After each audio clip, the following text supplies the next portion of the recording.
Hello again there, math fans. It's day 53, and today's lesson is first of a two-part series on rearranging formulas.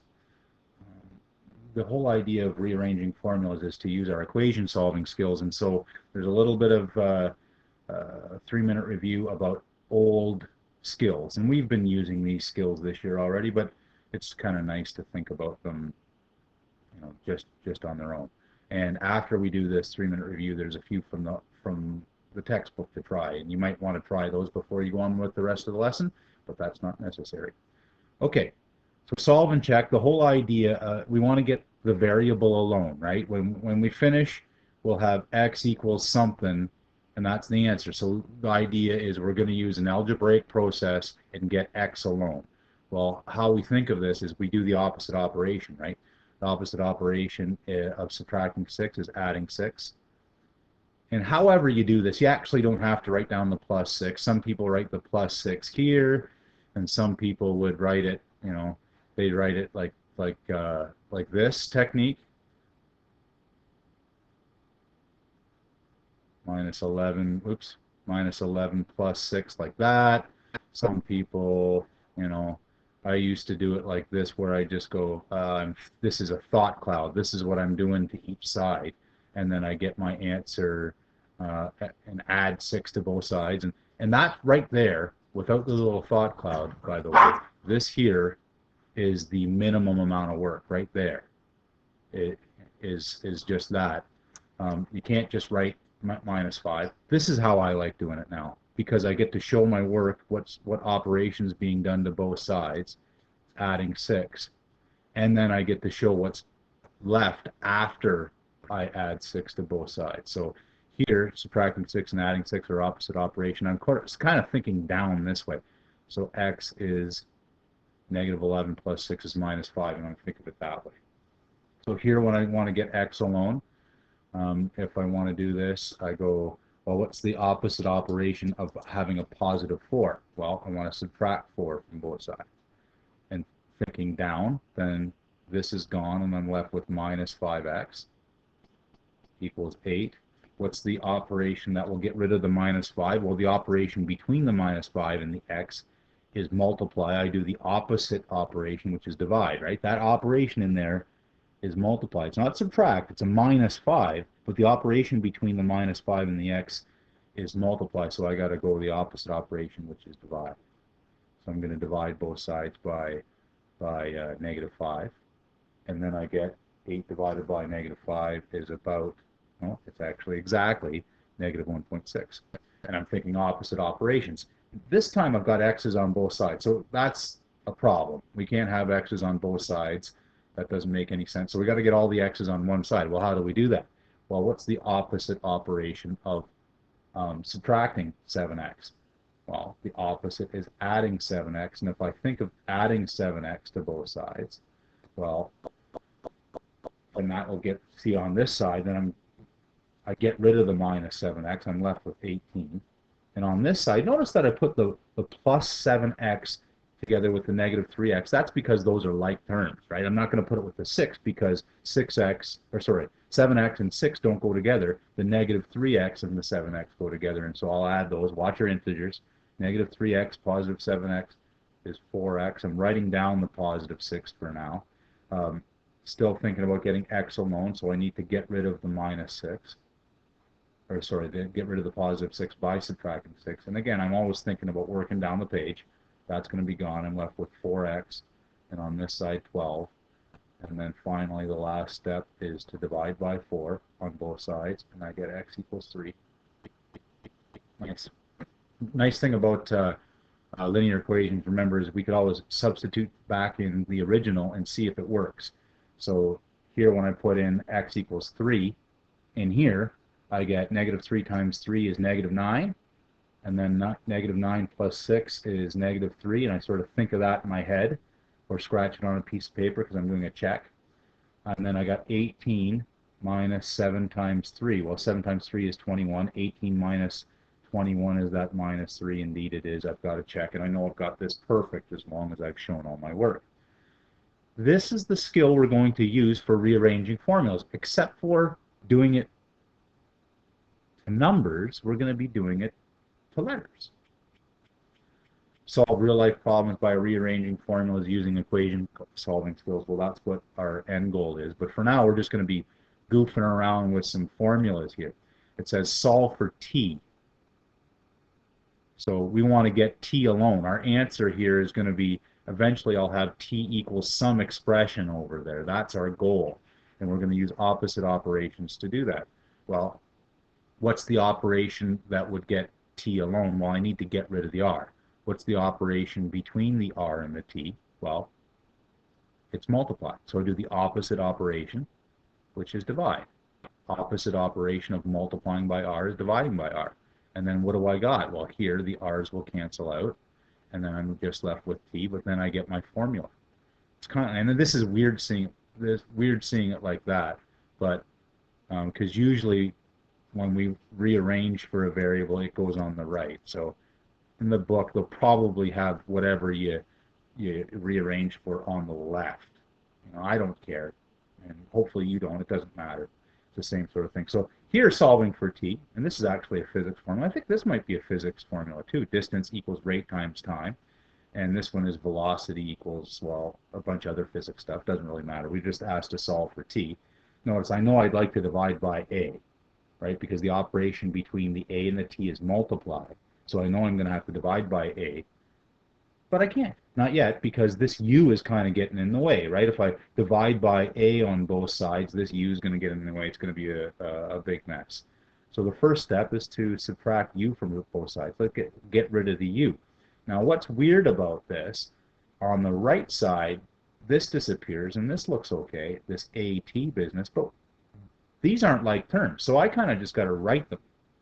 And a lot of people would think of this, you just moved it to the other side, and yeah, and in fact I did. What I did is I did the operation minus u to both sides, but you could think of it as changing the side and changing the sign. That works as well. The next step to this, well, I'm almost got my t alone. I just got to get rid of the a, and now when I divide by a, it'll work.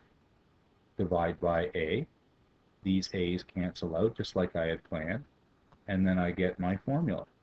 And I can turn this around if I like. Good. Familiar looking formula here, that's Pythagorean theorem, and we want to solve for a. So this is the formula already rearranged if you want to find one of the sides in Pythagorean theorem. But I know I'd like to take the square root, right? But this b is in the way. I can't take the square root of this. That's square root of both sides. This is in the way. So the first step is to get rid of the b squared. The opposite operation of adding is subtracting, right? So I'm going to subtract b squared from both sides. And again, I'm thinking down this way. And so when I do that, that's gone, and I'm left with a squared. Here, h squared minus b squared. Well, I can't do anything with that. H squared minus b squared is just a new formula, right? And finally, if I wanted to solve for a, all I'd have to do is take the square root of both sides. Square root both sides. And I'm going to write that step out again. There's a few steps here that you might skip. Like I'm going to write this out again, just because when you see this in your notes, it's kind of like hard to see different steps being done, right? So the square root of both sides, and then I've got a on this side, which is what I wanted, a alone. And on this side, I've got a big, weird formula. Well, not that weird. We actually saw this one yesterday when we were dealing with formulas. So therefore, a equals the square root of h squared minus b squared. Done. In this formula, solve for h. Do you recognize this formula? Volume, pi r squared, that's a circle. H times h, this would be cylinder, volume of a cylinder, except for when I divide by 3, this is the volume of a cone. But I want to solve for h. Well, how am I going to do that? Well, I don't have any numbers in there. We've had to solve these problems before, and that measurement unit was a big pain. But one of the techniques we did was just to fire all this stuff into our calculator. We went like pi times, the radius squared, divide by 3, then we get a number and solve for h, but we don't have that. I want to get h alone. I need to get rid of all the stuff that's around h. Well, this divided by 3 is the worst part, but what's the opposite operation of dividing by 3? Well, it's multiplying by 3, right? I'm going to go 3 times both sides, and this kind of looks weird, but I'm multiplying 3 by both sides, and maybe I shouldn't use a time sign just because it kind of looks like an X and it looks like I'm changing my formula. So let's use brackets. So 3 times that and 3 times the right side as well. On the left side, thinking down, I just have 3 times V. On the right side, the 3's cancel out, and that's why I multiplied by 3 so I could get rid of that 3. That makes sense. We've had some practice with these formulas. What's the next step to get h alone? Well, I'm going to want to divide both sides by pi r squared, right? So divide both sides by that whole thing. This whole thing is in the way, so I'm going to divide by that whole thing. Usually it's a number, but this time it's a formula, right? There's dividing by that whole thing, and so that cancels, and now I'm left with h equals 3v over 2 pi r squared. Okay, and there's a formula. We didn't use this formula in the measurement unit, but it might be easier if we were given the volume and had to find the height to use this more rearranged formula. And actually, we're going to use that almost straight off. Let me just finish this last little example and a little bit of a talk, and then this video will be done. An ice cream cone has a volume of 200 milliliters and a diameter of 8. What's the height of the cone? Well, this sounds like a Unit 2 question, right? And in fact, it kind of is, but it also sounds like this thing that we just did. We just did volume, height of the cone, all that business. So that's going to come into play. I'm going to show you 2 different ways to do this question. Okay? This was a Unit 2 question, but we're revisiting it now that we're working on our algebra skills. So I'm going to call this Method 1. You might want to split your note here, okay, because Method 1 and Method 2 are going to be similar but a little bit different. And this would have been the way we actually did it in Unit 2. What we would have done here is substitute in, then solve. Okay, and I'll show you what I mean. Well, we know the formula for the volume of a cone, or at least we could look it up, is this formula. And in doing this question, Unit 2 style, volume is 200 milliliters, but that's the same as 200 centimeters cubed. Remember those little blocks with the little notch on them? That each one of those is 1 centimeter cubed, but it's also 1 milliliter, right? So this is the conversion. The radius, well, the diameter is 8, so the radius is half that. Hopefully we don't get thrown off by that.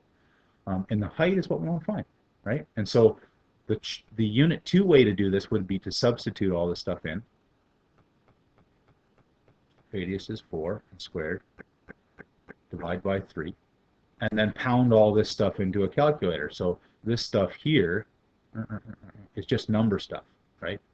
So over here, I pound into my calculator pi times 4 squared, or 4 times 4, depending on how you want to do it, divide by 3 and press equals, and then you get that cloud is equal to about 16.755 h, and then it's kind of like a grade 9 question where we've got some awful decimals in it. But what's the next step here? Well, the next step here is to divide by that number to get h alone.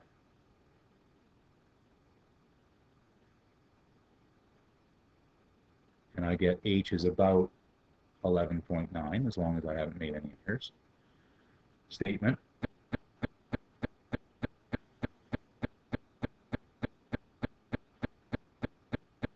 So that's all well and good. And this was a pretty good technique.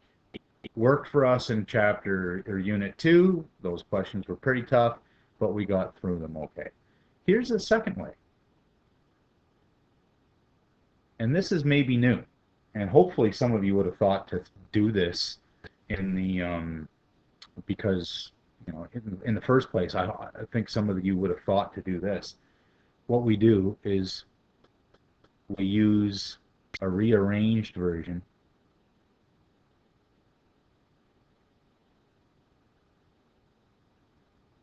then substitute.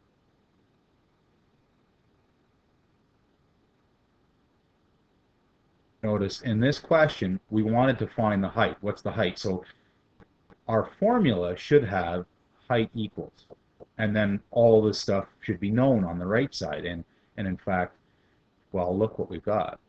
We just rearranged in the last one. We rearranged and got a formula for height where the volume and the radius were both known, right? This is going to be easy as can be, right? Where the volume was 200, the radius was 4 just like before, and I don't have to rearrange at all. R is 4 rather. And then I got to be careful putting that into my calculator. I go 3 times 200 divide by, and remember there's brackets here, okay? So you should put 3 times 200 divided by left bracket pi times 4 squared end bracket, and then press equals, okay? You should get just that easy 11.9 centimeters, right? And there's the same closing sentence. Well, what made this one easy? We already had the formula, right? We already had the formula. So this rearranged version might be some work, okay? And we're going to talk in the next slide about that. These two methods, substitute and solve, rearrange then substitute, each have their own strengths. You must know both, but you'll kind of develop your own style. So the idea, I'll ask you to substitute then solve, which is kind of the unit 1 way. And I'll ask you to rearrange first, then substitute, and that's kind of the way that we just learned. Generally, here's some general rules. Not always, you'll develop your own style. Generally, we substitute then solve if the numbers are easy, or if the formula is difficult to work with. And if the formula is difficult to work with, it might be easier just to pound away at our calculator, okay, and get decimals. Generally, we rearrange and substitute if we already have the rearranged formula. That was our example, right? We already had the rearranged formula. We could just look it up. Or the other thing is if we have to use the rearranged formula several times. So if we had a question had, what would be the height, what would be the height if it's 200 milliliters? What would be the height if it's 400 milliliters, if it's 500 milliliters, and these A, B, and C were just slight variations on the same question, then it would be worth it for us, even if we didn't have the formula, to rearrange the formula so we could use it repeatedly, okay? And the homework today, will walk you through that process. They'll ask you to do the 2 different techniques, okay? Say to, have fun with the homework.